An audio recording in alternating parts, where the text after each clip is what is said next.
ডিম মুরগি প্রাকৃতিক নিয়মে পারে। এবারে সেই ডিম থেকে মুরগির বাচ্চা বেরোবে কিনা সেটা নির্ভর করে ছেলে মুরগিটা সেটাকে ফার্টিলাইজ করছে কিনা। ডিম বেরোলেই তার থেকে বাচ্চা বেরোবে না।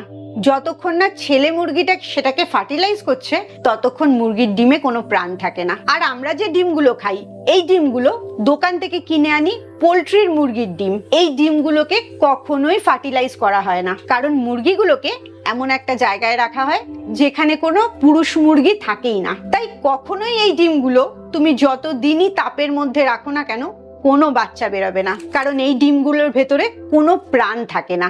যেহেতু এই ডিমের মধ্যে কোনো প্রাণ থাকছে না তাই এটা কখনোই আমিষ ডিম হচ্ছে না। ঠিক যেরকম তুমি দুধটা খাও, দুধটা নিরামিষ।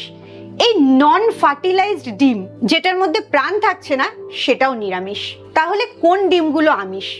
আসলে আগেকার দিনে তো পোল্ট্রির মুরগি হতো না, জঙ্গলে ঘুরে বেড়াতো মুরগি, এমনি ঘুরে বেড়াতো, সেই ডিমগুলো ফার্টিলাইজড হতো, তার মধ্যে প্রাণ থাকতো, আর এই কারণেই সেটাকে আমিষ বলা হতো। কিন্তু এখন যুগ বদলে গেছে, প্রযুক্তি বদলে গেছে, তাই এই ডিমগুলো নিরামিষ ডিম। এখন কথা হচ্ছে বিশ্বাস আর ধর্ম। এই বিশ্বাস আর ধর্মের জন্যই ডিমটা সবসময় আমিষই থেকে গেছে। তুমি বিচার করে দেখবে তুমি এটাকে আমিষ হিসেবে খাবে না নিরামিষ হিসেবে খাবে।